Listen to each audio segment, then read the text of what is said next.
शंकरं शंकराचार्यं केशवं बादरायणं सूत्रभाष्यकृतौ वन्दे भगवन्तौ पुनः पुनः।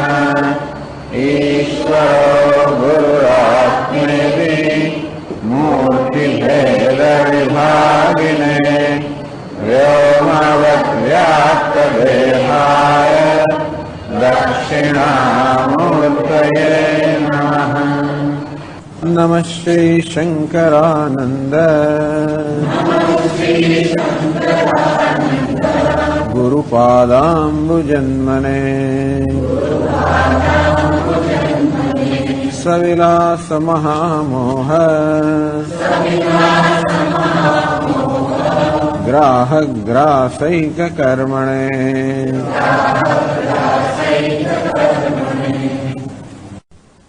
चलो 56मा श्लोक थी। असत्वांशो निवर्तेत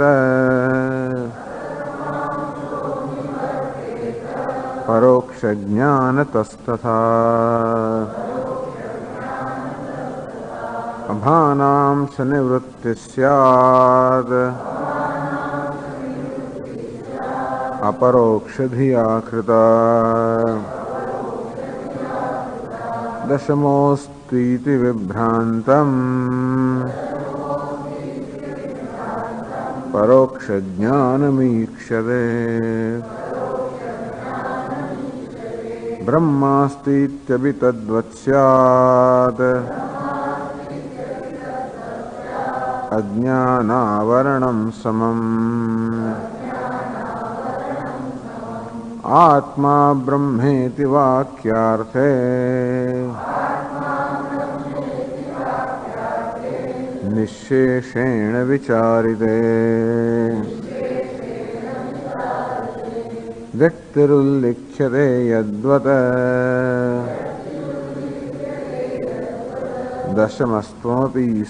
दशमस्त्वमसीत्यतः।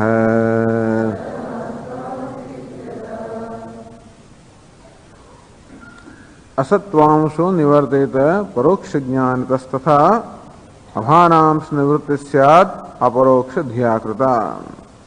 આ જ્ઞાનની બે કક્ષા બતાવવામાં આવી, પરોક્ષ જ્ઞાન અને અપરોક્ષ જ્ઞાન. એમ માનો કે પરોક્ષ જ્ઞાન અને અપરોક્ષ જ્ઞાન આ પ્રકારના શબ્દોનો પ્રયોગ કરવામાં આવ્યો.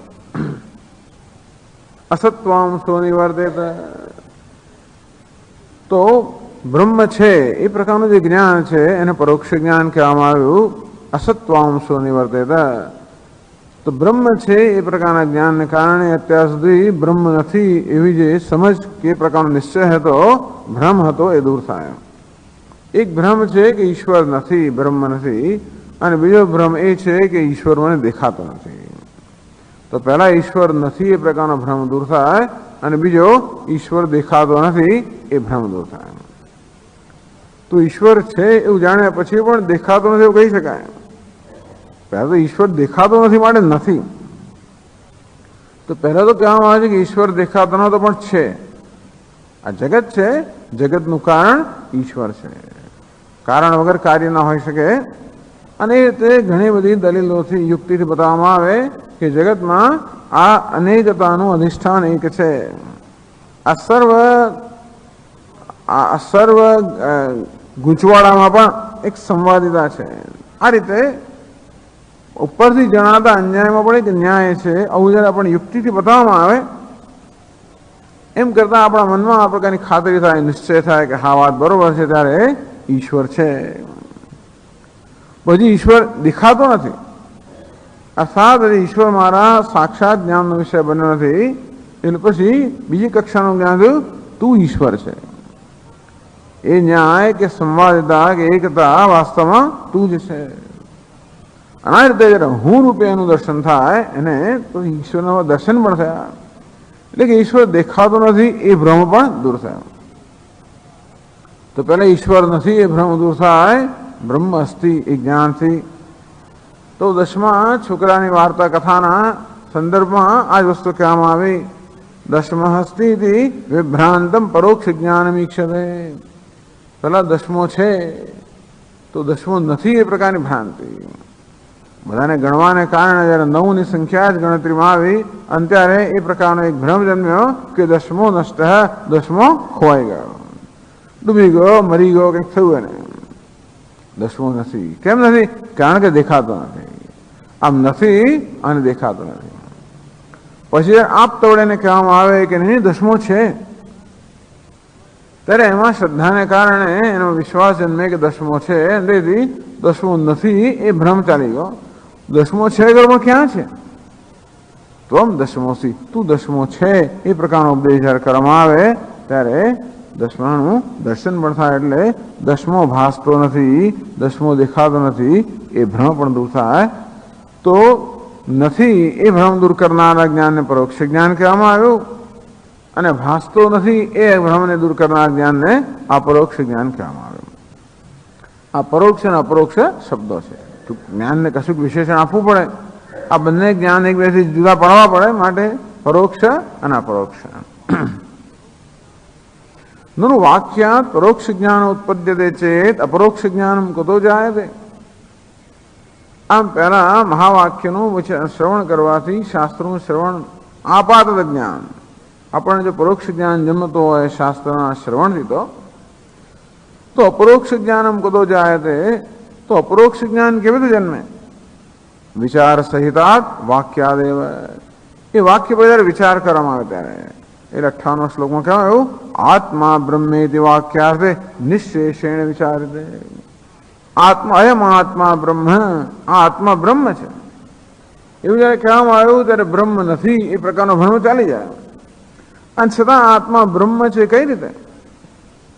એ નિશ્શેષેણ વિચારિતે. આત્મા શબ્દનો જે અર્થ છે એના પર વ્યવસ્થિત વિચાર કરવામાં આવે, બ્રહ્મ શબ્દના અર્થ પર વિચાર કરવામાં આવે અને પછી આ વાક્ય આ આત્મા બ્રહ્મ છે એ વાક્યાર્થ પર વિચાર કરવામાં આવે ત્યારે પછી આત્મા બ્રહ્મ છે એ પ્રકારનું અપરોક્ષ જ્ઞાન જન્મે. સમ્યક વિચાર્યમાણે પૂર્વસ્થિતિ પરોક્ષતયા અવગતસ્ય બ્રહ્મણ પ્રત્યેક ભિન્નત્વ સાક્ષાત ક્રિયતે.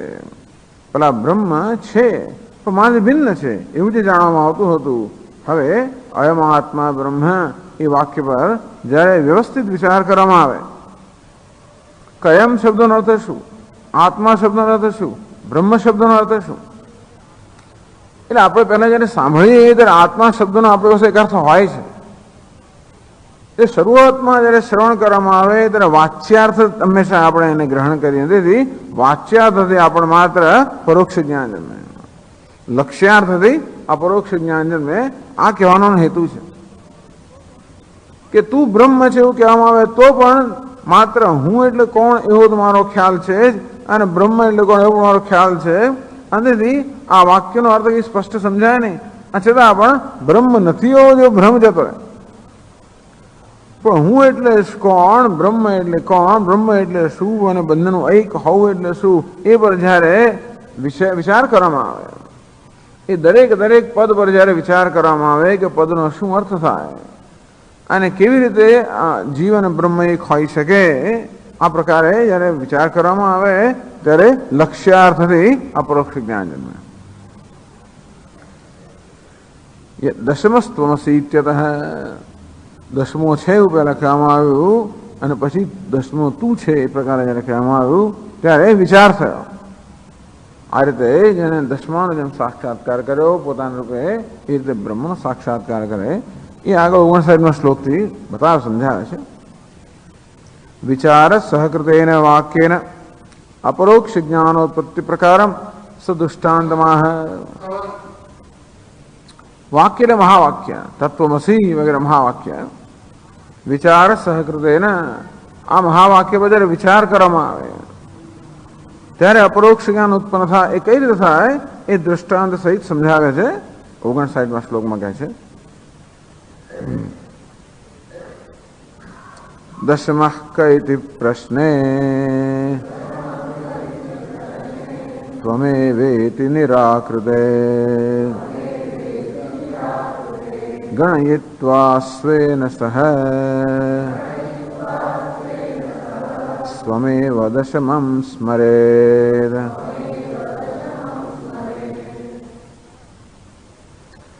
દશમઃ કહ એથી પ્રશ્ને કૃતે, જ્યારે કહેવામાં આવ્યું કે દસમો ખોવાઈ નથી ગયો, આમ જ્યારે ત્યાં આગળ પેલા એક વૃદ્ધ વડીલ પુરુષ આવ્યા અને છોકરાઓને રડતા વગેરે જોઈને પછી એમને પૂછ્યું કે એમનો શું પ્રશ્ન છે, અને જ્યારે કહેવામાં આવ્યું કે દસમો ખોવાઈ ગયો છે, અને તમે કેવી રીતે જાણ્યું કે દસમો ખોવાઈ ગયો છે, તો કે અમે ગણતરી કરીને જાણ્યું. કેવી રીતે ગણતરી કરી એમ પૂછ્યું, ત્યારે પછી એમણે ગણતરી કરી બતાવી 1 2 3 4 5 6 7 8 9, અને ત્યારે કહેવામાં આવ્યું કે દસમો ખોવાઈ નથી ગયો, દસમો છે. તો અસ્થિ નિરૂપિતો દશમઃ કહ, આપ જે કહો છો કે દસમો છે એ કયો દસમો, ક્યાં છે, કોણ છે? દશમા કહા એથી પ્રશ્ન, એ પ્રકારનો જયારે પ્રશ્ન એમને પૂછવામાં આવે, જે આપ્ત પુરુષોને પૂછવામાં આવે કે આપ કહો છો કે દસમો છે એ કોણ છે દસમા, એથી પ્રશ્ન એ કૃતે, અને ત્યારે ત્વમેવ દશમોસી તેને કહેવામાં આવે.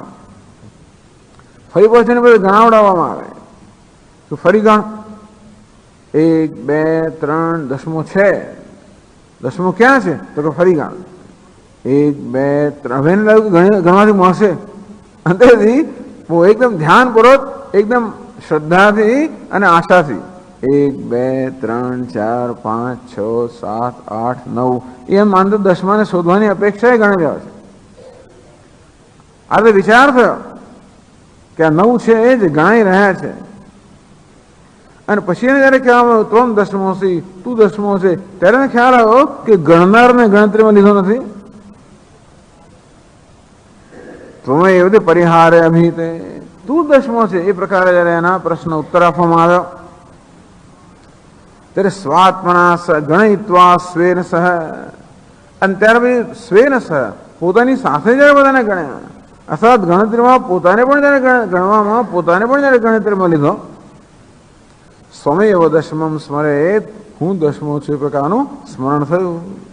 સ્મરણ થયું જ્ઞાન થયું, સ્મરણ શબ્દ વાપરવામાં આવ્યો પણ સ્મરણ થયું અર્થાત જ્ઞાન થયું, ટ્યુબલાઇટ થઈ કે હું દસમો છું. અજ્ઞાનનો પ્રકાશ એના મનમાં થયો કે હું દસમો છું. ઓહો, મારી જાતને હું ગણતો જ નતો. ખબર પડી કે કે દસમો ખોવાઈ ગયો છે એ ભ્રમ છે, અને એટલે આનાથી માત્ર ભ્રમની નિવૃત્તિ થઈ છે કે દસમો મળી ગયો નથી, દસમાને ઉત્પન્ન કરવામાં આવ્યો નથી, દસમાને હાજર કરવામાં આવ્યો નથી, પરંતુ દસમો ખોવાઈ ગયો છે એ ભ્રમ દૂર થયો. પણ એને પહેલા ખબર પડી કે દસમો ખોવાઈ ગયો છે એ ભ્રમ છે. એ ભ્રમ કેમ ઉત્પન્ન થયો? મારી જાતને ગણતરીમાં ન લેવાને કારણે. અને પછી આખી પ્રક્રિયા જોઈ શકે. આનું નામ વિચાર. વિચાર દ્વારા પેલા અધ્યારોપ અને પછી અપવાદ, કે દસમો ખોવાઈ ગયો અધ્યારોપ છે, દસમા પર થયેલો અધ્યારોપ છે. હવે એને ખબર પડી કે દસમો ખોવાઈ ગયો એ પ્રકારનો ખ્યાલ કેમ જન્મ્યો? પોતાની જાતને ગણતરીમાં ન લેવાને કારણે એનો અપવાદ થઈ ગયો, ખોવાઈ ગયો, અપવાદ થઈ ગયો, નિષેધ થઈ ગયો પોતાની જાતને ગણતરીમાં લેવાથી. આ રીતે આ દ્રષ્ટાંતમાં આટલી વિચારની પ્રક્રિયા છે. વિચાર આ રીતે કે 9 તો છે જે ગણતરીમાં લેવામાં છે, એ 9 છે પણ ગણનારને ગણતરીમાં લેવામાં આવ્યો નથી. એ વિચાર જયારે કરવામાં આવ્યો ત્યારે દસમોસ્મી, હું દસમો છું એ પ્રકારનું અપરોક્ષ જ્ઞાન થયું. અને આ જ્ઞાન કેવું છે? અસ્ય દસમોસ્મિતિ જ્ઞાનસ્ય વિચાર સહિત વાક્ય જનિતત્વાદ. હું દસમો છું આ પ્રકારનું જે જ્ઞાન છે એ પેલા વિચાર સહિત જન્મેલું છે, એમને એમ નહીં. ધારો કે એને એમ જ કહી દો કે તું દસમો છું, એમ જ કહી દેવામાં આવ્યું હોત, પહેલા પૂછ્યું કે દસમો ખોવાઈ ગયો, તું દસમો એમ કહેવામાં આવ્યું હોત તો એને સમજ ના પડતો હું કેવી રીતે દસમો છું. એ કહે છે પણ હું દસમો છું, કદાચ એ સ્વીકાર્ય પણ લે તોય પણ એને ખબર નથી કે હું દસમો કેવી રીતે છું. એટલા માટે વળી પાછો મનમાં સંશય છે કે દસમો ક્યાં છે, દેખાતો છે નહીં. અને એથી માત્ર સીધે સીધું કહી દેવામાં આવ્યું હોત અને વિચાર કર્યા વગર જો એને ઉપદેશ પર વિચાર ન કરવામાં આવ્યો હોત અને એમને એને કહી દેવામાં આવ્યું કે હું દસમો છું, તો એના મનમાં જ પેલું દ્રઢ જ્ઞાન છે ન જન્મ્યું હોત. કારણ કે હું દસમો નથી એ ભ્રમ હજી દૂર થયો નથી. અર્થાત જે ઉપદેશ કરતો હોય એને પણ સમજાવવું જોઈએ કે દસમો નથી એ ભ્રમ છે. અને માટે આ વાક્યથી ભ્રમની નિવૃત્તિ થાય છે. કોઈ દસમાને ત્યાં હાજર કરવામાં નથી આવતો એવું એને સમજ પડવી જોઈએ કે એ તો દસમો હાજર થાય એવી જ અપેક્ષા રાખે છે. એને કહેવામાં આવ્યું કે દસમો છે ત્યારે એના મનમાં અપેક્ષા ક્યાંક છે બતાવશે આપણે ક્યાં છે. એ તો કોણ છે એવું દસમો દસમા કહે એમ તો ના પૂછે, દસમા કુવા એમ જ પૂછે, દસમો ક્યાં છે એમ પૂછે. કારણ કે હિતો નથી એ તો એને ખાતરી જ છે. દસમો ક્યાં છે એમ પૂછે. એનું કે આપણે લઈ જશે દાદા ક્યાંક અને બતાવશે ક્યાં જો પેલી બાજુ ત્યાં ઉભો છે કે રમે છે કઈ કરે છે એમ કરીને દસમો જણ અપેક્ષા રાખતા હોય. અને ફરીની પાસે જયારે ગણતરી કરાવવામાં આવી અને એને કહેવામાં કે તું દસમો છે ત્યારે એકદમ એને ખ્યાલ હતો ઓહો ગણતરીમાં મારી જાતને મેં ગણતરીમાં લીધું નથી એટલે ખબર પડી કે આ દસમો નથી એ ભ્રમ હતો. એ ભ્રમની નિવૃત્તિ થઈ ગઈ અને એના મનમાં આ પ્રકારનો નિશ્ચય જમ્યો કે હું દસમો છું, દસમો હતો છું અને હોઈશ. એટલે એને એનું જ્ઞાન એવું નથી કે દસમો મળી ગયો, ભલે કહે કે મળી ગયો, પરંતુ એના મનમાં એવું જ્ઞાન નથી, એવી સમજ નથી કે જે દસમો ન હતો એ મળી ગયો. દસમો હતો એને જાણવામાં આવ્યો. એટલે કયા પ્રકારનું જ્ઞાન જન્મે છે પણ મહત્વનું છે. માત્ર દસમાનું જ્ઞાન છે એટલું જ નહીં, હું દસમો છું એવું જ્ઞાન એટલું જ નહીં, પરંતુ દસમો નથી એ ભ્રમ હતો, દસમો હંમેશા હતો જ. અને તેથી એ ઉત્પન્ન થયેલું નથી, જે વાસ્તવિકતા હતી એને જ માત્ર પ્રગટ કરવામાં આવી. તો જ એના મનમાં ભ્રમ અને સંશય ને બધું દૂર થઈ જાય. હવે કોઈ વિપર્ય એટલે વિપરીત બુદ્ધિ રહી નથી કે દસમો ખોવાઈ ગયો, કોઈ ભ્રમ પણ રહ્યો નથી કે દસમો નથી. એટલે 60મા શ્લોકમાં કહે છે વસ્તુ કે વિચાર સહિત વાક્ય જનિતવત ન વિપર્યાદિ રૂપતા. હું દસમો છું એનું જ્ઞાન જે એ વિચાર સહિત વિચાર કર્યા પછી આ જ્ઞાન જન્મ્યું છે. એટલા માટે આમાં કોઈ સંશય કે વિપરીત બુદ્ધિ કે કોઈ પ્રકારની ભૂલ હવે રહેતી નથી. એ 60મા શ્લોકમાં કહે છે. દસમોસ્મિતિ વાક્યોત્થા ન ધીરસ્ય વિહન્યતે આદિમધ્યાવસાનેષુ નનવત્વસ્ય સંશયઃ.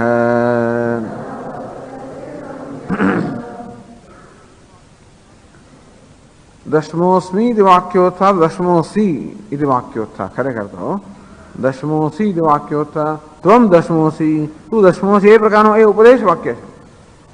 જેમ તત્વમસી ઉપદેશ વાક્ય તો અહીંયા આગળ દસમોસી એ પ્રકારનો ઉપદેશ વાક્ય છે. દસમોસી તું દસમો છે, દસમોસ્મી એટલે દસમો છું, દસમોસી એટલે દસમો છે, તું દસમો છે. એ વાક્યોત્થા એ વાક્યમાંથી ઉત્પન્ન થયેલી જન્મેલી ધીહી અસ્ય ન વિહન્યતે. આજે એનો બુદ્ધિ એટલે કે આ જ્ઞાન જે જન્મ્યું પરિગણનાદિ લક્ષણ વિચાર સહિતા ઉત્પન્ન. આમ પરિગણન કરવામાં આવ્યું અને પછી પોતાની ગણતરીમાં લેવામાં આવ્યો. આ પ્રકારે જયારે વિચાર કરવામાં આવ્યો એને કારણે જ્યાં એનામાં બુદ્ધિ જન્મી જ્ઞાન હું દસમો છું એ બુદ્ધિ ન વિહન્યતે ન કેનાપી જ્ઞાનેન બાધ્યતે. હવે આ જ્ઞાનનો બાધ ના થઈ શકે, હવે એને કોઈ પણ છેતરી ના શકે અથવા હવે એને કોઈ ભરમાવી ના શકે કે દસમો ખોવાઈ ગયો. આ જ્ઞાન કેવું જ્ઞાન છે? દ્રઢ અપરોક્ષ જ્ઞાન છે. અહીં કદાચ એને દ્રઢતા ન આવી હોય તો ફરી ગણી લે જરા જો દસમો ખરેખર હું છું કે નહીં છું જોઈ લે, કદાચ ફરી વાર ગણી લે, જે કંઈ કરવાનું એ કરી લે. પરંતુ એ જે વાક્ય ઉપદેશ વાક્ય તું દસમો છે એ વાક્યનો અર્થ જેને બરોબર સમજાવ્યો એ ન સમજાય ત્યાં સુધી વિચારની જરૂર છે. ત્યાં સુધી ગણે જે કંઈ કરવું એ કરે અને ખાતરી કરી લે કે હા છે જ બરોબર છે ને ભાઈ. તું 1 2 જોજો ભાઈ તો બરાબર ઉભા રહેજો, ફરી વાર ના ગણી જાઓ, ચલો એમ જેમ જેમ ગણો દૂર જતા ચલો 1. એ જે એને કરવું એ કરે. ટૂંકમાં 10 છે એ ખાતરી કરવા માટે જે કરવું હોય તે કરે. દરેક જણ પોતાની તો જુદી જુદી રીત વાપરે એવું માને છે ત્યાં સુધી, પરંતુ ખાતરી કરી લે કે હું દસમો છું એ ખાતરી થઈ ગઈ એકવાર પછી એને ભ્રમ ના જન્મે કે દસમો ખોવાઈ ગયો. ન ભિન્નતે ન કેના વિજ્ઞાન એને બાધ્યતે. પછી એને કોઈ કહે કે દસમો તો છે નહીં, તને ખાલી બનાવે છે, તો એ જાણે છે કે ના હવે કોઈ બનાવતું નથી. ટૂંકમાં પછી એનું આ જે જ્ઞાન છે એ જ્ઞાનને એને કોઈ વિચલિત ના કરી શકે. આદિ મધ્યાવસાનેષુ પરિગણન ક્રિયાયામ ચ નવાનામ આદિ મધ્યાવસાને. હવે ગણે એકવાર, હવે બધાને ગણે તો કેવી રીતે ગણતો હશે? એને હવે ખબર છે કે હું દસમો છું. હવે બધાને ગણે 1 2 3 4 5 6 7 8 9 આવું ગણે તો આદિ મધ્યાવસાનેષુ ગણતરીની પહેલા પણ દસમો છે કે નહીં, મધ્યમાં પણ દસમો મળશે કે નહીં, અંતમાં પણ તારો દસમો નથી. પહેલા ગણતી વખતે આવું થતું હતું. આ જયારે જ્ઞાન હતું ત્યારે આ ગણવાની પ્રક્રિયાના આદિમાં શરૂઆતમાં શું થાય? દસમો છે કે નહીં. મધ્યમાં પણ એને થાય કે આ મળશે કે નહીં, અંતમાં લાગે નહીં દસમો તો નથી. આમ પહેલા જયારે ગણતરી કરતો હતો ત્યારે એનામાં સંશય, વિપરીત ભાવના, ભ્રમ બધું ઉત્પન્ન થતું હતું. પણ હવે ગણે ત્યારે હવે મોજથી ગણે. હવે પેલા લોકો ગમે તે બહુ કરતો હતો પણ વાંધો ના આવે. પહેલા ગણતરી વખતે શાંત રહો તમે લોકો, મને બરાબર ગણવા દો, તમે લોકો વિક્ષેપ ના, ખલેલ ના પહોંચાડો. જાત જાતનું કરે લોકો, બહુ ગુસ્સે થઈ જાય, ઘણું બધું કરે. હાલશો નહીં, હાલીશ નહીં, સીધું કરે, ટટ્ટાર કરે, ગમે તે કરે, પહેલા બધું કરે. પણ હવે એના મનમાં એક નિરાશ જન્મી. હવે પેલો હાલતો હોય, બોલતો હોય, દોડતો હોય, ગમે તે કરતો હોય, ગમે તે હોય તો પણ એ ગણી શકે. અને એનો કોઈ પ્રકારનો ભ્રમ ઉત્પન્ન ના થાય કે દસમો ખોવાઈ ગયો છે. આદિ મધ્યા અવસાનેષુ ન નવત્વસ્ય સંશય. નવત્વ કે નવત છે એ પ્રકારનો સંશય હવે એને જન્મે નહીં. અતઃ સા દૃઢ અપરોક્ષ રૂપાધિ. તેથી એનું જે જ્ઞાન છે દૃઢ અપરોક્ષ જ્ઞાન છે.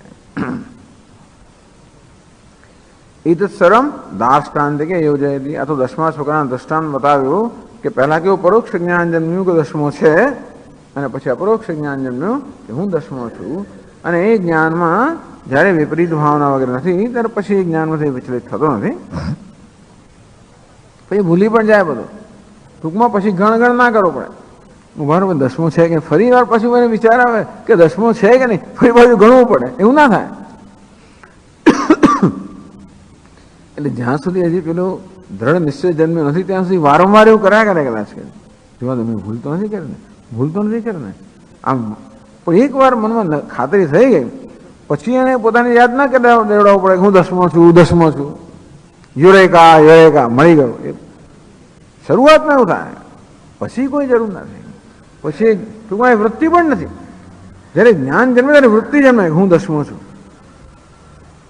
અને ક્યાં સુધી વૃત્તિ બધાને દોહરાવી પડે, મનમાં અભ્યાસ કરવો પડે, ને ખાતરી કરી લેવા કે ખોવાય તો નથી, ખરેખર સાચું છે કે નહીં. પણ એક વાર અને પછી એમાં નિશ્ચય થઈ ગયો પછી એને યાદ કરવાની જરૂર નથી કે હું દસમો છું. એ રટન કરવાની જરૂર નથી, કોઈ નિધિધ્યાસનની જરૂર નથી. કારણ કે જ્ઞાનમાં એને નિષ્ઠા આવી ગઈ. અને પછી ભૂલી પણ જાય કે આવું કશું હતું. કયો શેની વાત કરો? દસમાની વાત કરો તો કે ભૂલી પણ જાય, યાદ દેવડાવવું પડે. હવે દ્રઢ અપરોક્ષ રૂપાધિ.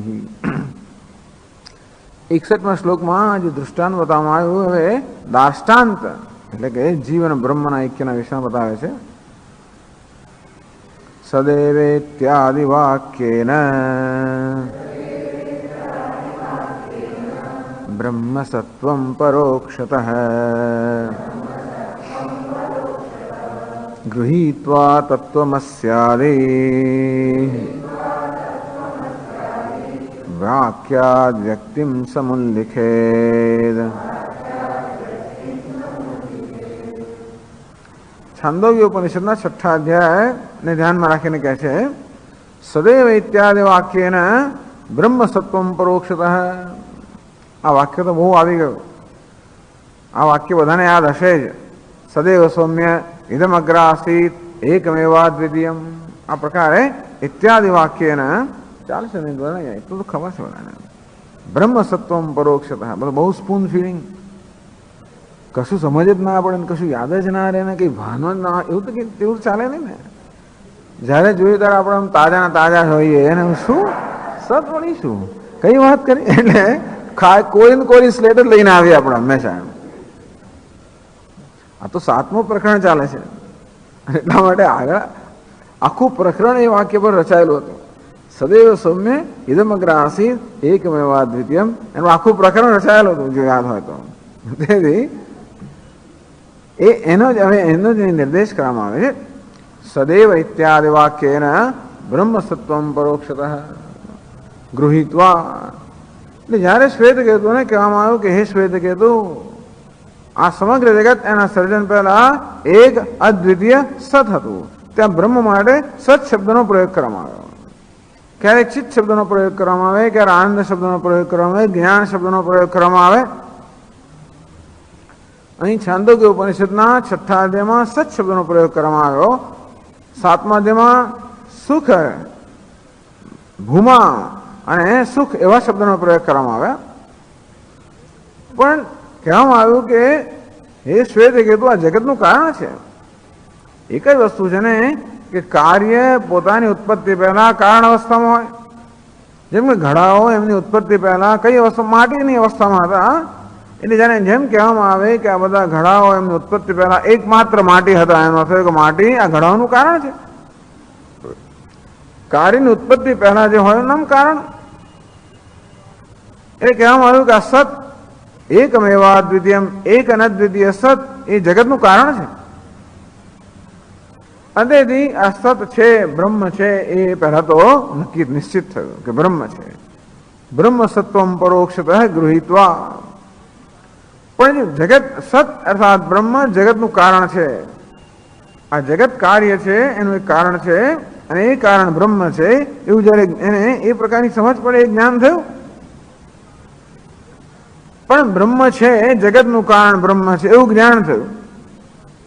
છતાં એટલે બ્રહ્મ નથી એ પ્રકારનો ભ્રમ દૂર થયો, પરંતુ હજી બ્રહ્મ ભાસતું નથી. એને એ જગતનું કારણ બ્રહ્મ ક્યાં છે એ હજી એના જ્ઞાનનો વિષય બન્યો નથી.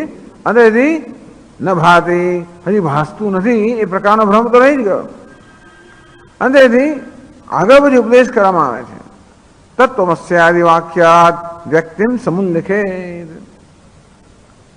ઇત્યાદિ વાક્યેન બ્રહ્મ સત્વમ બ્રહ્મ સદભાવમ પ્રથમમ નિશ્ચિત્ય. પેલા બ્રહ્મ છે એ પ્રકારનો નિશ્ચય થયો અને પછી ઘણું સરસ કરવામાં આવ્યું. છાંદોગ્ય ઉપનિષદ તમને સાંભળવા મળશે આવતા વર્ષે, પણ છતાંય એને થોડોક સંક્ષેપમાં આજે તમારે જાણવું હોય.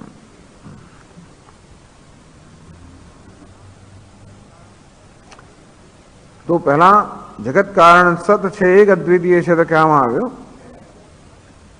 પછી શ્રુતિની પદ્ધતિ આ પ્રકારની હોય છે કે પહેલા બ્રહ્મમાંથી જગતની ઉત્પત્તિ બતાવે, એમ કરીને સમગ્ર જગત બ્રહ્મ છે એવું બતાવે. જેમ તૈત્રીય ઉપનિષદમાં બતાવવામાં આવ્યું, તસ્માદ વા એ તસ્માદ આત્મન આકાશ સંભૂત, આકાશાદ વાયુ, વાયુ અગ્નિ. તો એ બ્રહ્મ જે આત્મા છે એમાંથી આકાશની ઉત્પત્તિ થઈ, આકાશમાંથી વાયુ, વાયુમાંથી અગ્નિ, એમાંથી જળ, પૃથ્વી, ઔષધિ, વનસ્પતિ, આહાર, અન્ન, આ દેહ વગેરે ઉત્પન્ન થયું. એમ કરીને બતાવ્યું કે સમગ્ર જગત વાસ્તવમાં બ્રહ્મ જ છે. એમ કહીને જગતનું મિથ્યાત્વ બતાવવામાં આવે છે.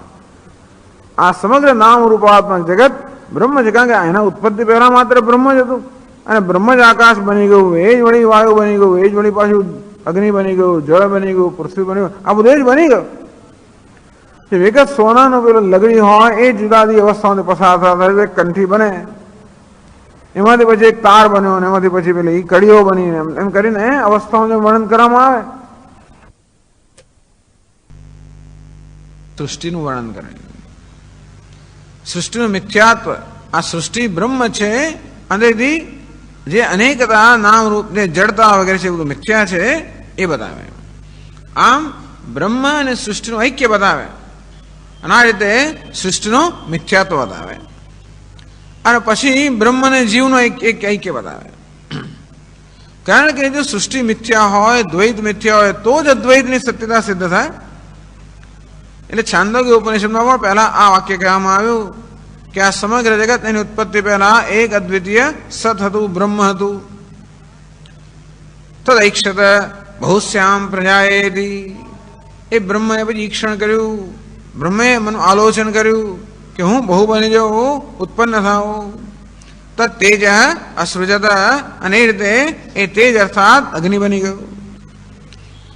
તેજ ઐક્ષત બહુશ્યામ, અગ્નિએ પછી વિચાર કર્યો હું બહુ બની જાઉં, જળ બની ગયું. એને વિચાર કર્યો બહુ બની જાઉં, પૃથ્વી બની ગયા.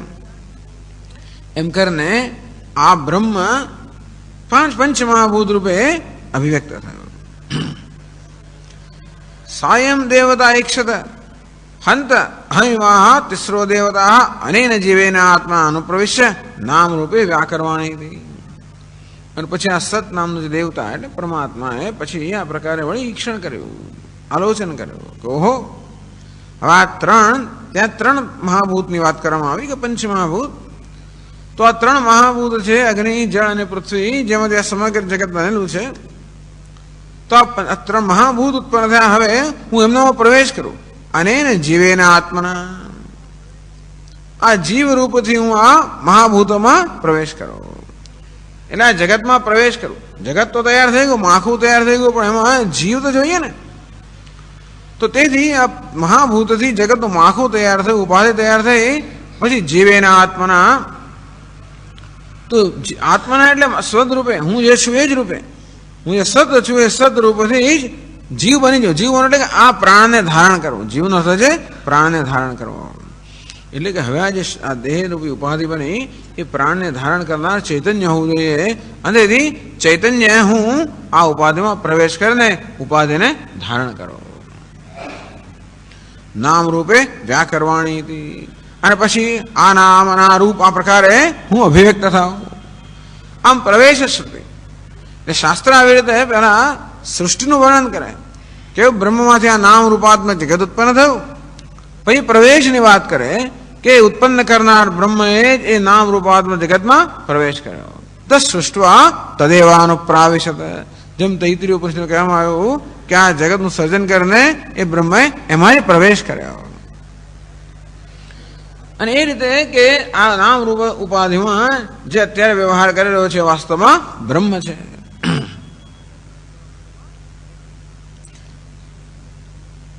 અને પછી તાસામ તીવ્રતમ એકૈકામ કરવાણી હતી. આ ત્રણેયનું પછી હું બધું મિશ્રણ કરીશ, એમાંથી આ સમગ્ર જગતનું સર્જન કરીશ.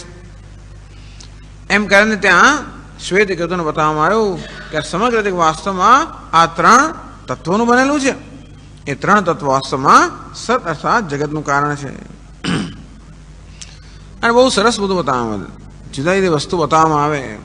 શ્વેત કેતુને ઉદ્દાલક ઋષિ કહે, હે શ્વેત કેતુ, જો આ અગ્નિ સામે નજર કરે, એ અગ્નિ હે રોહિતમ રૂપમ, જો અગ્નિમાં જે લાલ દેખાય છે રંગ એ અગ્નિ તત્વ છે. એમાં જે સફેદ રંગ દેખાય છે જળ તત્વ છે, કાળો રંગ દેખાય છે પૃથ્વી તત્વ છે. સૂર્યમાં પણ દરેક વસ્તુ બતાવે છે પછી કે દરેક વસ્તુ આ ત્રણ રંગની બનેલી છે, અર્થાત આ ત્રણ તત્વોની બનેલી છે. અને તત્વો વાસ્તવમાં સત છે.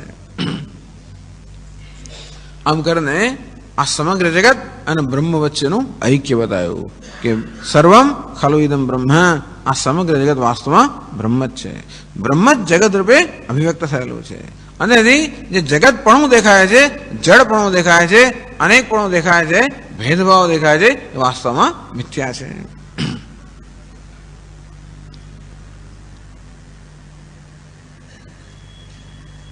પછી એમણે કહે છે એ ત્રણ જે તત્વો છે એ કેવી રીતે આ દેહ, એમાંથી આ દેહ પણ કેમ બનેલો છે? તો કહે છે કે અન્ન, જળ અને અગ્નિ ત્રણ તત્વોની વાત કરવામાં આવી. એ ત્રણ તત્વોથી દેહ બનેલો છે. કે અન્નનો જ્યારે આહાર કરવામાં આવે, પૃથ્વીનો આહાર કરવામાં આવે અન્ન રૂપે, ત્યારે એના ત્રણ ભાગ બની જાય. એનો એક સ્થૂળ ભાગ હોય તો જાણે કે એનો ત્યાગ કરવામાં આવે, એનો મધ્યમ ભાગ હોય એમાંથી માંસ બને, એનો સૂક્ષ્મ ભાગ એમાંથી આપણું મન બને. જળ પણ છે, જળ જ્યારે પીવામાં આવે ત્યારે એના સ્થૂળ ભાગનો ત્યાગ કરવામાં આવે, એનો જે મધ્યમ ભાગ છે એ લોહી બની જાય અને એનો સૂક્ષ્મ ભાગ છે એ પ્રાણ બની જાય. તેમ અગ્નિ જ્યારે લેવામાં આવે, અગ્નિ એટલે કે ઘી, તેલ વગેરે અગ્નિ કહેવામાં આવે છે, એ જ્યારે લેવામાં આવે ત્યારે એનો જે સ્થૂળ ભાગ છે એ હાડકા બની જાય, મધ્યમ ભાગ છે એ મજ્જા બની જાય, સૂક્ષ્મ ભાગ છે વાણી બની જાય. આ રીતે આપણી સમગ્ર ઉપાધિ છે સ્થૂળ કાર્યકરણ સંઘાત એ પણ ત્રણ તત્વોમાંથી બનેલો છે. આમ બતાવવામાં આવ્યું કે કેવું આ સમગ્ર જગત ત્રણ તત્વોનું જ બનેલું છે. એ ત્રણ તત્વો સત જ છે અને તેથી સમગ્ર જગત સત છે. પછી જો કે શ્વેતકેતુનો પ્રશ્ન થયો કે કેવી રીતે અન્નમાંથી આ મન બને, કેવી રીતે, એવું તો પણ કહેવામાં આવ્યું. આવું કહ્યા પછી ઉપદેશ કરવામાં આવે છે જીવ વિશે. આ તત્પદનો ઉપદેશ થઈ ગયો. પછી ત્વમ પદનો ઉપદેશ કરવામાં આવે છે. યથા શકુનિ સૂત્રેણ પ્રબદ્ધ, જેમ કોઈ શકુનિ એટલે કોઈ પક્ષી હોય, માજ પક્ષી કેવું, કોઈ પણ પક્ષી, માજ કોઈ પણ પક્ષી, સૂત્રેણ પ્રબદ્ધ, એ કોઈ પક્ષીને દોરીથી બાંધવામાં આવ્યું હોય. આમ લાંબી દોરી રાખવામાં આવી હોય, કોઈ દોરીથી એને એક ધારો કે એક જગ્યાએ બાંધવામાં આવ્યું હોય. પછી બિચારું ઉડે ખરો, દિશમ દિશમ પતિત્વા, એ બધી દિશામાં ઉડે ખરો. અન્યત્રાયતનમ અલબ્ધ્વા, એને ક્યાંય પણ જ્યારે બેસવાનું કે આશ્રય સ્થાન ના મળે ત્યારે વળી જેની સાથે બાંધવામાં આવ્યું હતું ત્યાં એને પાછું બેસી જાય. એને બેસવાનું, પક્ષીને તો ઉડવાનું ગમે પણ ચારે બાજુ ઉડે ખરું, પણ એને ક્યાંય આશ્રય સ્થાન ના મળે ત્યારે જેવી રીતે જ્યાં બાંધેલું હતું ત્યાં એને બેસી જાય. તેવી રીતે આ જીવ પણ ઉડે, જાગ્રત અવસ્થામાં, સ્વપ્ન અવસ્થામાં પણ ઉડે. સૌમ્યતન મનઃ દિશમ દિશમ પતિત્વા, આ જીવ પણ જે દિશામાં જાય, જાગ્રત અવસ્થામાં જાય અને ઘણું બધું ઉડે, સ્વપ્નમાં જાય વળી પાછું ઉડે, અનેક પ્રકાર અનુભવ પ્રાપ્ત કરે. એટલા જ માટે કે મને કે આશ્રય સ્થાન મળે, અર્થાત મારા જીવનમાં હું આશ્રિત, જીવનમાં હું કૃતકૃત્ય બનું, જે તો ઉડવાની જરૂર ના પડે એવું આશ્રય સ્થાનની શોધમાં જાગ્રત સ્વપ્નમાં ઉડતું હોય આ જીવ નામનું પક્ષી. એને ક્યાંય પણ આશ્રય ન મળે એટલે સુષુપ્તિમાં આવીને વળી પાછા પોતાના સ્વરૂપમાં સ્થિત થઈ જાય, અર્થાત બ્રહ્મમાં સ્થિત થઈ જાય. એમ કે બતાવે છે કે કેવી રીતે આ જે જીવ છે એ વાસ્તવમાં જાગ્રત સ્વપ્ન સુષુપ્તિ અવસ્થા છે એ સર્વથી પર છે. અને પછી કહેવામાં આવ્યું કે એ જ સમગ્ર જગતનો જે આત્મા છે એ વાસ્તવમાં તું છે. સહેશ અણિમા ઐતદાત્મવિદમ સર્વમ, હે અણિમા જે સૂક્ષ્મ તત્વ છે, જે સમગ્ર જગતનો આત્મા છે, જે સત છે, વાસ્તવમાં એ જ સત્ય છે, એ જ આત્મા છે અને તત્વમસી તે જ તું છે. આમ પહેલા તત્પદનો ઉપદેશ કરવામાં આવ્યો અને બ્રહ્મ જગતનું કારણ છે એ સમજાવવામાં આવ્યું.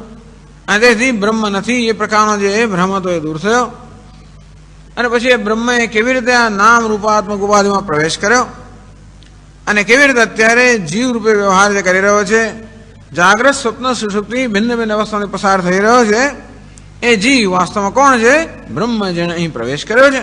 અને તેથી બ્રહ્મ એ જ વાસ્તવમાં જીવનું વાસ્તવિક સ્વરૂપ છે અને એ બ્રહ્મ તું છે. એટલે આ રીતે પહેલા બ્રહ્મ જેને પરોક્ષ અર્થાત પોતાને ભિન્ન માનવામાં આવતો હતો. જગતનું કારણ તો ખરું પણ મારે ભિન્ન છે. ધીમે ધીમે જે ભેદ હતો, વિચારથી ભેદ દૂર કરવામાં આવ્યો. તત્વમસી મહાવાક્યથી બ્રહ્મ જે ભિન્ન માનવામાં આવતું હતું, જગતનું કારણ છે, મારે સર્વજ્ઞ સર્વશક્તિમાન મહાન હોય અને હું તો કાર્ય છું, મારે અલ્પ છું, અલ્પશક્તિમાન અલ્પ છું. આમ બ્રહ્મને મહત માનવામાં આવે, પોતાને અલ્પ માનવામાં આવે. પછી ધીમે ધીમે ધીમે આ પ્રવેશ શ્રુતિ દ્વારા, એ ઉપરાંત જીવનું વાસ્તવિક સ્વરૂપ કે જાગ્રત સ્વપ્ન સુષુપ્તિ આ તો જીવન માત્ર વેશ જ છે, પણ જીવનું વાસ્તવિક સ્વરૂપ તો આ ત્રણથી પર છે. અને તારું પોતાનું વાસ્તવિક સ્વરૂપ તો આ ત્રણથી પર છે.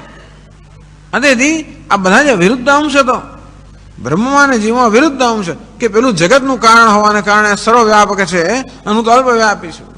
તો બતાવવામાં આવ્યું કે આ વ્યાપકતા એ તો ઉપાધિનો ધર્મ છે અને બંને ઉપાધિમાં રહેલું તત્વ છે, એક જ છે. આ રીતે વિચારથી જ્યારે એને બતાવવામાં આવ્યું ત્યારે જીવન બ્રહ્મના ઐક્યનું જ્ઞાન જેમ થયું શ્વેતકેતુને એ કહ્યું અહીંયા. તત્વમસ્યાદિ વાક્યાત વ્યક્તિમ સમુલ્લેખે, તત્વમસી વગેરે એવા વાક્યોથી વ્યક્તિમ આત્માનમ સમુલ્લેખે, અહમ બ્રહ્માસ્મિતિ સાક્ષાત કુર્યાત, હું બ્રહ્મ છું આ પ્રકારે સાક્ષાત કરે. એટલે આ રીતે મહાવાક્યના પદ છે તત્પદ, ત્વમ પદ, અસિપદ. આ પ્રત્યેક પદ પર જ વિચાર કરવામાં આવ્યો. તત્પદ એટલે શું? તો કે જગતનું કારણ. ત્વમ પદ એટલે શું? આ ત્રણેય અવસ્થાથી પર છે એવું જ્ઞાન કે ચિત્ત ચૈતન્ય. જગતનું કારણ અને સત કહેવાય, કારણ જગતનો જે આધાર છે. અને જીવનું વાસ્તવિક સ્વરૂપ ચૈતન્ય જે ચિત્ત છે વાસ્તવમાં જે સત છે એ જ ચિત્ત છે. અને આ રીતે બંધનું ઐક્ય એનું સ્થાપિત કરવામાં આવ્યું. અને આ શ્વેતકેતુ જોઈ શકે આ પ્રકારે વિચારથી ધીમે ધીમે જે વિરુદ્ધ જે પ્રકારના ભ્રમ હતા એ ભ્રમ નિવૃત્ત કરીને જીવન બ્રહ્મના ઐક્યનો મને ઉપદેશ કરવામાં આવ્યો. એ રીતે એને જ્ઞાન પ્રાપ્ત થયું. પેલા 10મા છોકરામાં વિચારનો પ્રકાર થોડીક જ વાત. 10મા વિચાર કરતા ઘણો હોય એમાં વિચાર છે, ગણતરી કરવી. એમાં તત્પદ ત્વમ પદ બધું પદ શોધી શકીએ આપણે. 10મો જે છે તત્પદ છે, અહમ છે ત્વમ પદ છે. 10માને પહેલા શોધે છે તો પણ ત્યાં જ શોધવાનો પ્રયત્ન કરે છે. અર્થાત પોતાને ભિન્ન છે એમ માને છે. પછી ગણતરી કરાવીને એની પાસે લાવવામાં આવે કે તું 10મો છે. તેથી આ 10મો જે પોતાને ભિન્ન માનવામાં આવતો હતો એ ભેદ ભ્રમ દૂર થઈ ગયો. તો પહેલા નથી એવો ભ્રમ અને પછી ભેદનો ભ્રમ, આ બંને ભ્રમ દૂર થઈ ગયા. અને પછી 62મા શ્લોકમાં કહે છે આદિમધ્યાવસાનેષુ સ્વસ્ય બ્રહ્મત્વધીર્યમ નૈવ વ્યભિચરેત તસ્માત આપરોક્ષ્યમ પ્રતિષ્ઠિતમ.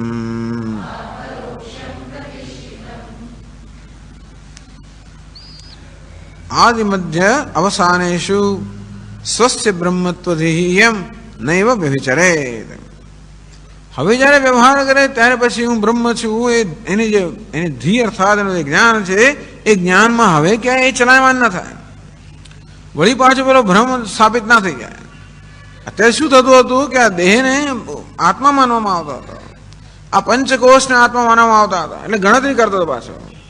અહીં પણ ગણતરી થાય પંચકોશ નહીં તો ક્યાંક એકમાંથી બીજામાંથી ત્રીજામાં અહમ ભાવ બદલાયા કરતો હોય. તેથી ક્યારેક દેહને આત્મા માને, ક્યારેક મનને આત્મા માને, ક્યારેક પ્રાણને આત્મા માને, ક્યારેક બુદ્ધિને આત્મા માને, ક્યારેક ભોગતાને આત્મા માને. આ પ્રકારે અત્યાર સુધી જ્યારે વ્યવહાર કરતો હતો ત્યારે આ પંચકોશ અથવા ઉપાધિ છે એનામાં અનેક પ્રકારના ભ્રમ ઉત્પન્ન કરતી હતી અને પછી ભૂલી જાય. પણ હવે આદિમધ્યાવસાને શું, હવે ભલે ને આ પ્રકારનો વ્યવહાર કરતો હોય, ભલે દેહ સાથે દેહ દ્વારા વ્યવહાર કરતો હોય, મન દ્વારા વ્યવહાર કરતો હોય, અરે દેહમાં અહમ કહીને વ્યવહાર પણ કરતો હોય. હું આવ્યો ગયો, મેં ખાધું પીધું એમ વ્યવહાર કરે. અર્થાત દેહમાં આત્મબુદ્ધિ ધરાવીને વ્યવહાર કરતો હોય. આગળ જ કહેવામાં આવ્યું કે જ્ઞાની પુરુષ જે છે એટલે અહમ જે છે એના 3 અર્થ કરવામાં આવ્યા. એક મુખ્ય અર્થ અને 2 અમુખ્ય અર્થ. તો અજ્ઞાની મનુષ્ય બધા ઉપાધિને અહમ માને છે એટલે મુખ્ય અર્થ. પણ જ્ઞાની પુરુષ છે એ કોને અહમ માને છે તો કે વ્યવહાર કરતી વખતે એ પોતાની ઈચ્છાથી જ આ ઉપાધિમાં અહમ ભાવ ધરાવે છે. પણ સ્વયં પોતાના દૃષ્ટિબિંદુથી એ ચૈતન્યમાં સચ્ચિદાનંદમાં જ અહમ ભાવ ધરાવતો હોય છે. અને તેથી સચ્ચિદાનંદ આત્મા હું છું એ પ્રકારનો એકવાર નિશ્ચય થઈ ગયા પછી ઉપાધિ દ્વારા વ્યવહાર કરવા છતાં પણ હવે એનામાં ભ્રમ જન્મતો નથી. આ ઉપાધિના હોવાને કારણે જ ભ્રમ જન્મ્યો હતો. દેહ છે માટે અને ચેતન છે માટે દેહમાં આત્મત્વનો ભ્રમ જન્મે. હવે કોઈ ભ્રમ જન્મતો નથી. એટલે કહ્યું આદિ મધ્યાવસાને શું, હવે પણ આદિ મધ્ય અવસાન. અહીં આદિ એટલે અન્નમય કોષ, મધ્ય અવસાન એટલે અંતનો કોષ, અન્નમય પ્રાણમય મનોમય આ બધા જે કોષ છે. વ્યવહારે બી આદિ મધ્યાવસાને શું આત્માનો વ્યવહારે બી એટલે વ્યવહારમાં એ બધાની અંદર એ દ્વારા વ્યવહાર કરતો હોવા છતાં પણ ન વ્યભિચરે. હવે એનામાં આ દેહ કોઈ જાતનો ભ્રમ ઉત્પન્ન ના કરી શકે કે દેહ આત્મા છે. તસ્માત અપરોક્ષમ પ્રતિષ્ઠિતમ. ટૂંકમાં અપરોક્ષ જ્ઞાનમાં પ્રતિષ્ઠા પ્રાપ્ત થઈ કે નિષ્ઠા પ્રાપ્ત થઈ ત્યારે જ કહી શકાય જ્યારે આ ઉપાધિ દ્વારા વ્યવહાર કરવા છતાં પણ ઉપાધિમાં આત્મત્વનો ભ્રમ ન જન્મે. તેથી એનું જે જ્ઞાન છે એ જ્ઞાન વ્યવહાર કરવા છતાં પણ એ જ્ઞાનમાં ચલાયમાન ન થાય. એ જ્ઞાનને અપરોક્ષ દ્રઢ જ્ઞાન કહેવામાં આવ્યું. એ જ્ઞાન વ્યવહારનો વિરોધ નથી. ટૂંકમાં હું બ્રહ્મ છું એ જ્ઞાન વ્યવહારનો વિરોધ નથી. હું બ્રહ્મ છું એ જ્ઞાન આ ઉપાધિનો પણ વિરોધ નથી. હું બ્રહ્મ છું એ જ્ઞાન ઉપાધિ દ્વારા વ્યવહાર કરવાનો વિરોધ નથી કે ઉપાધિમાં અહમભાવ ધરાવવાનો વિરોધ નથી. જેમ કે પેલો અભિનેતા કોઈ અભિનય કરી રહ્યો હોય એને ભિખારીનો કોઈ વેશ પહેર્યો હોય અને ભિખારી રૂપે અભિનય કરતો હોય છતાં પણ હું અભિનેતા છું એ જ્ઞાન કોઈ રીતે એ ભિખારીના વ્યવહારનો વિરોધી નથી, અથવા ભિખારીના વેશમાં અહમભાવ માત્ર અભિનય કરવા પૂરતો ભિખારીના વેશમાં અહમભાવ ધરાવીને ભિખારીના રૂપે ધારો કે વ્યવહાર કરી રહ્યો ત્યારે પણ હું અભિનેતા છું એ પ્રકારનું જ્ઞાન એનું કોઈ તો બાધિત થતું નથી. ટૂંકમાં વ્યવહાર કોઈ રીતે આ જ્ઞાનને બાધિત કરતો નથી, એ મહત્વનું છે. બાકી એ ભિખારી રૂપે વ્યવહાર કરે અને ત્યારે પછી અભિનેતા ન રહેતો હોય, આમ ભિખારી રૂપે વ્યવહાર કરવા માટે અભિનેતા મટી જવું પડતું હોય તો જુદી વાત છે, એવું નથી. અને તે રીતે આ ઉપાધિ દ્વારા વ્યવહાર કરતી વખતે અને બ્રહ્મ મટી જવું પડતું હોય તો વાત જુદી છે, એવું નથી થતું. અને તેથી એટલા જ મને કહ્યું આ પરોક્ષમ પ્રતિષ્ઠિતમ, અને તેથી એની જે અપરોક્ષતા છે જ્ઞાનની એ પ્રતિષ્ઠિત છે.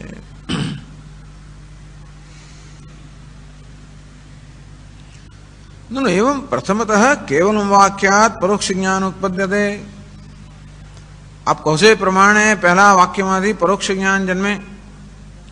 કારણ કે પહેલા આપણે સાંભળીએ ત્યારે આપણે વાચ્યાર્થ જ વાચ્ય જે હોય ને ટૂંકમાં જે આપણે જાણતા હોય એવો જ અર્થ આપણે લઈએ. પછી લક્ષ્યાર્થ વિચારથી જે વિરુદ્ધ અંશ છે વિરુદ્ધ અંશ દૂર થાય અને એ રીતે પરોક્ષ જ્ઞાન જન્મે. તો પહેલા શ્રવણ કરવામાં આવે ત્યારે આ ઈશ્વરનો, બ્રહ્મનો, જીવનો આ પ્રકારનો અર્થ જે આપણે જાણતા હોઈએ એ પ્રકારે આ બધા સમજવાનો પ્રયત્ન કરીએ. અને તેથી પહેલા જે જ્ઞાન થાય એ જ્ઞાનમાં હજી ઈશ્વરમાંથી ભિન્ન જે પ્રકારનું જ્ઞાન જન્મે. પછી વિચાર કરવામાં આવે ત્યારે ઈશ્વરમાં અને જીવમાં રહેલા વિરુદ્ધ અંશ છે એનો જે ત્યાગ થાય ત્યારે અપરોક્ષ જ્ઞાન વિધિ કુતઃ અવગમ્ય તે. આમ આવું આપે ક્યાંથી નક્કી કર્યું? ટૂંકમાં પહેલા પરોક્ષ જ્ઞાન જન્મે અને પછી વિચાર કરવાને કારણે અપરોક્ષ જ્ઞાન જન્મે. આ પ્રકારની પ્રક્રિયા જે આપણે બતાવી એનો આધાર ક્યાં છે? એટલે શાસ્ત્રમાં ક્યાંથી તમને આ પ્રકારની પ્રક્રિયા જોવા મળી? ટૂંકમાં અહીં આ ગ્રંથમાં જે કંઈ કહેવામાં આવે એનો આધાર શાસ્ત્રમાં હોવો જોઈએ, મુખ્ય તો ઉપનિષદમાં જ હોવો જોઈએ. કે ઉપનિષદ મૂળ તો પ્રમાણ ગ્રંથ છે, અથવા ઉપનિષદ વિષય પર કોઈ આચાર્યોએ કંઈ ધારો કે ગ્રંથો રચ્યા હોય એને પણ આપણે આધાર ગણી શકીએ. ટૂંકમાં આ ગ્રંથમાં જે બધી પ્રક્રિયાઓ બતાવવામાં આવી છે એ માટે ગ્રંથકાર હંમેશા કોઈનું કોઈ પ્રમાણ તો આપણી સમક્ષ રજૂ કરે જ છે, તો જ આપણે એને સ્વીકારીએ. તો આપ જે કહો છો કે પહેલા પરોક્ષ જ્ઞાન જન્મે અને પછી વિચાર કરવાને કારણે અપરોક્ષ જ્ઞાન જન્મે, ઇતિ એતત કુતઃ અવગમ્યતે. ક્યાંથી આ વસ્તુ આપણને જાણવા મળે, અથવા તો આ કઈ રીતે આપ આવા નિશ્ચય પર ક્યાંથી આવ્યા? ઇતિ આશંકે તૈત્તરીયક આદિ શ્રુત્યર્થ પર્યાલોચના. હવે તો ગ્રંથકાર બતાવશે બધી શ્રુતિના પર્યાલોચનથી એ કેવી રીતે આ જ પ્રક્રિયા બીજી શ્રુતિમાં, શાસ્ત્રમાં પણ આપણને જોવા મળે છે. એમ કરીને પોતે કોઈને સમર્થન તો આપે છે, પણ જોડે જોડે એ શાસ્ત્રને કેમ સમજવું? ટૂંકમાં આખો તૈત્તરીય ઉપનિષદનું વિવેચન જ આવી જાય એમાં. તૈત્તરીય ઉપનિષદનું વિવેચન આ પ્રકારે આવી જાય. આપણા એક વિહંગાવલોકન કરાવે છે બધા ઉપનિષદોનું અને બતાવે કે કેવી રીતે આ જ્ઞાનજનોની પ્રક્રિયા કયા પ્રકારની છે. તો 63મા શ્લોકમાં કહે છે જન્માદિ કારણત્વાખ્ય લક્ષણેન ભૃગુઃ પુરા પારોક્ષેણ ગૃહીત્વાથ વિચારાદ વ્યક્તિમૈક્ષત.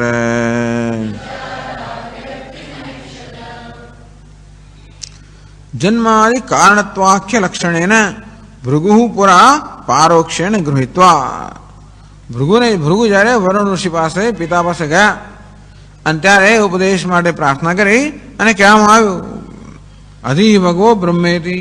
હવે તે ભૃગુવલ્લીમાં આપણે જોઈશું ભૃગુરોય વારુણિ વરુણમ પિતરમ ઉપસસાર. આ વરુણના પુત્ર ભૃગુ પોતાના પિતા વરુણ પાસે ગયા, ઉપસસાર અર્થાત શિષ્ય રૂપે ગયા.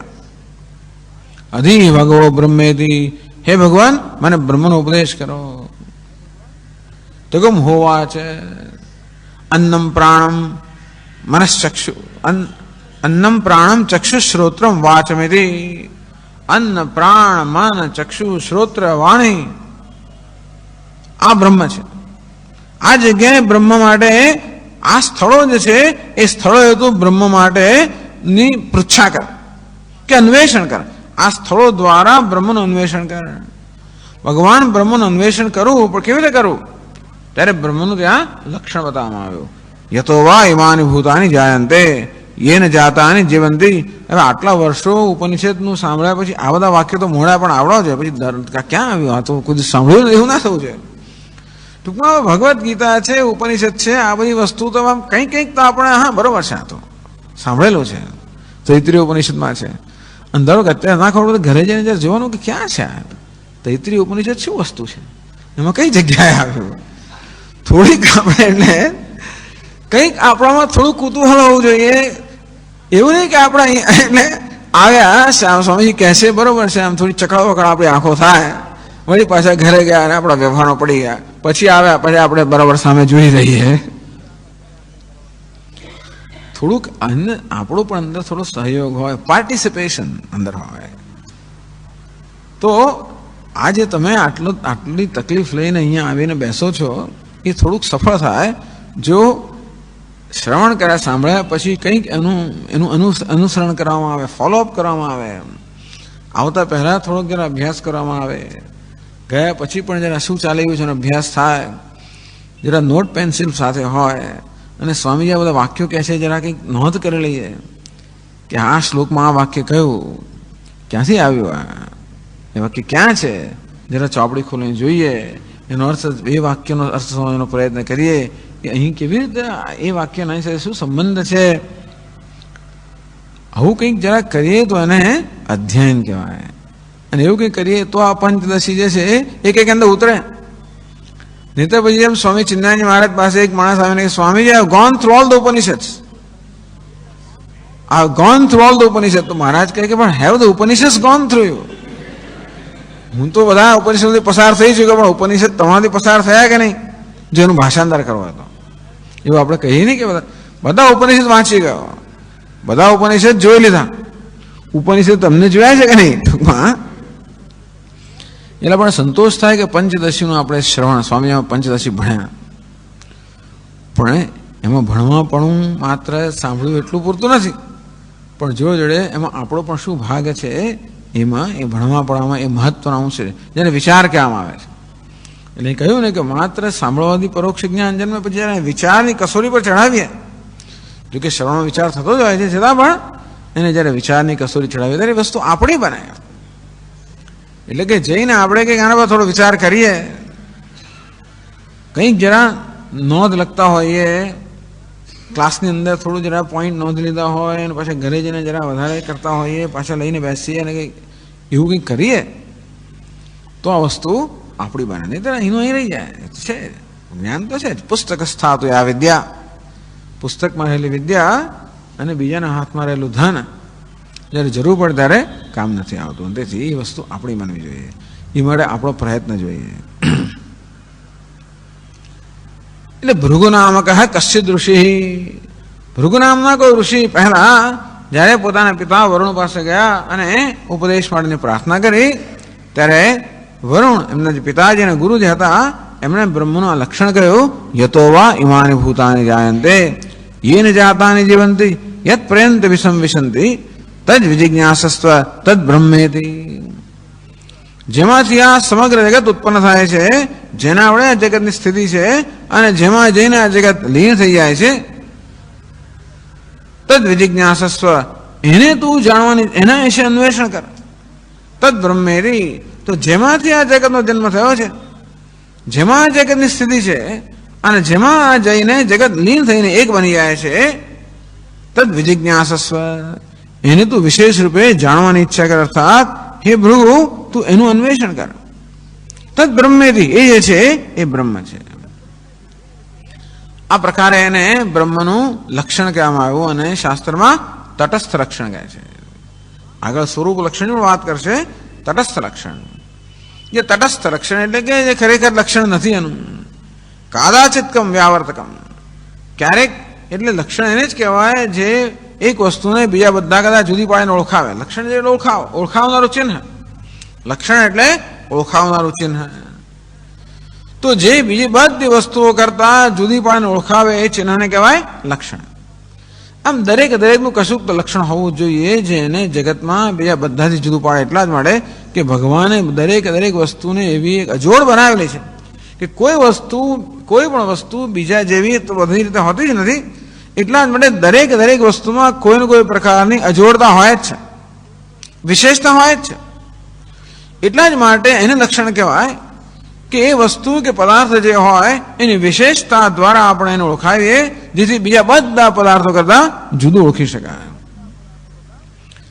આમ નીલમ મહત સુગંધી ઉત્પલમ, આવી રીતે એક કમળની એને ઓળખાણ આપ્યું. એક જ કમળને આપણે બધા કમળના જૂથમાંથી ધારો કે જુદું કરીને ઓળખાવડાવવું હોય તો જે નીલ રંગનું છે, જે મોટું છે કદમાં અને જે સુગંધી વાળું છે, એટલે પછી પેલો જુએ બધા જાતના કમળમાંથી નીલ કમળ જુદું પડી જાય. પણ નીલ તો ઘણા કમળ છે, પછી મહત જે મોટા કમળ છે એમાં નાનાથી મોટાને જુદું પાડે છે. મોટામાં પણ જે હોય તો કે એવું સૌથી મોટું હોય કે સુગંધીદાર હોય પાછું, તો નીલમ મહત સુગંધી. એટલું વર્ણન કરવું જોઈએ જેથી એ પદાર્થને બીજા બધા કરતા જુદો પણ ઓળખી શકે. એટલું વર્ણન કરવાનું, એથી વધારે નહીં, ઓછું પણ નહીં. ઓછું કરીએ ખાલી નીલમ ઉત્પલમ કહીએ ભૂરું તો પછી બધા 50 ત્યાં આગળ હોય. એટલા માટે એટલું વર્ણન, એને લક્ષણ કહેવામાં આવે. અહીં એવી લક્ષણ કરવામાં આવે તો કેટલાક લક્ષણ એને સ્વરૂપ લક્ષણ કહેવામાં આવે. એક બીજું તટસ્થ લક્ષણ. તટસ્થ એટલા માટે એટલે કે અત્યારે કંઈક ચિહ્ન ધરાવનારું છે. એક સ્થાયી ચિહ્ન હોય એને આપણે સ્વરૂપ લક્ષણ કહીએ, જે હંમેશાની સાથે હોય. એક ચિહ્ન એવું છે કે હમણાં પછી ના હોય. ધારો કે ચોટલી વાળો કોઈ માણસ વધારો કે ઘણા આવા બધા કે આમાં મુંડન કરેલા લોકો બેઠા હોય, એમાં એક તો આપણે કે ચોટલી વાળો પેલો. હવે ચોટલી હંમેશા ના પણ રાખે અને ક્યાંક કપાવી પણ નાખે. એટલે ચોટલી જે છે હંમેશા રાખતો હોય તો બરાબર છે, તો એને સ્વરૂપ લક્ષણ કહેવાય. ક્યારેક રાખતો હોય તો, એટલે ઘણીવાર લોકો બધી હેર સ્ટાઇલ બદલ્યા કરતા હોય છે ને, જાતની સ્ટાઇલ હોય. તેથી જે કાળા ચિતકમ જે એના સ્વરૂપ નથી, અર્થાત હંમેશા એની સાથે જોડાયેલું નથી, તો ક્યારેક છે એ પરથી આપણે ઓળખાવે છે. ભાઈ લાલ સાડી પહેરેલી સ્ત્રી જે છે એ હંમેશા લાલ સાડી ના પહેરે, અત્યારે પહેરેલી છે. તો આવા પ્રકારના લક્ષણ જે દ્વારા પણ આપણે વ્યક્તિને ઓળખાવી શકીએ એને તટસ્થ લક્ષણ કહેવામાં આવે છે. એ સ્ત્રીનો અંગ નથી. આ સાડી જે છે એ સ્ત્રી નથી, અત્યારે સ્ત્રી પર છે ને આ રંગની છે, પણ અત્યારે તેને ઓળખાવી શકાય. તેમ બ્રહ્મના રીતે ઓળખવામાં આવ્યું કે જે જગતનું ઉપાદાન કારણ છે, જેમાંથી જગતનો જન્મ છે, જેમાં જગતની સ્થિતિ છે, જેમાં જગતનો લય છે. જન્મ ક્યારે હોય? જન્મ વખતે હોય. સ્થિતિ ક્યારે હોય? સ્થિતિ વખતે હોય. લય ક્યારે હોય? લય વખતે હોય. હંમેશા જન્મ ના હોય, હંમેશા લય ના હોય, જ્યારે હોય ત્યારે હોય. ટૂંકમાં અથવા જગત હંમેશા બ્રહ્મ હોય પણ નહીં.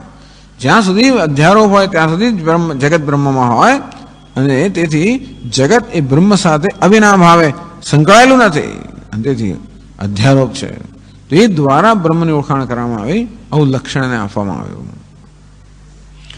પારોક્ષેણ ગૃહિત્વા, અને તેથી હવે ભૃગુને જ્ઞાન થયું કે હો આ જગત છે, એની ઉત્પત્તિ કશામાંથી છે, એની સ્થિતિ કશામાં છે, એનો લય કશામાં છે, આ જગતનું અધિષ્ઠાન છે. જગત જન્માદિ કારણત્વાખ્ય લક્ષણેન, જન્માદિ કારણત્વાખ્ય લક્ષણેન, જન્માદિ, આદિ એટલે જન્મ સ્થિતિ લય, આ પ્રકારનું જે એને બ્રહ્મ જગતનું કારણ છે એ પ્રકારનું એને લક્ષણ, એ પ્રકારનું ચિહ્ન આપ્યું કે બ્રહ્મને ઓળખવું કેવી રીતે. જેમાંથી બધાનો જન્મ છે, જેમાં બધાની સ્થિતિ છે, જેમાં બધાનો લય થાય છે. પારોક્ષેણ ગૃહિત્વા એટલે બ્રહ્મ છે એ પ્રકારનું જ્ઞાન થયું. જગતનું ઉપાદાન કારણ બ્રહ્મ છે એ પ્રકારનું જ્ઞાન થયું. પછી પરોક્ષ, પરોક્ષ એટલે પોતાનાથી જુદું. એ બ્રહ્મને જાણે છે પણ કેવી જાણે? પરોક્ષ એટલે પોતાનાથી જુદું જાણે છે.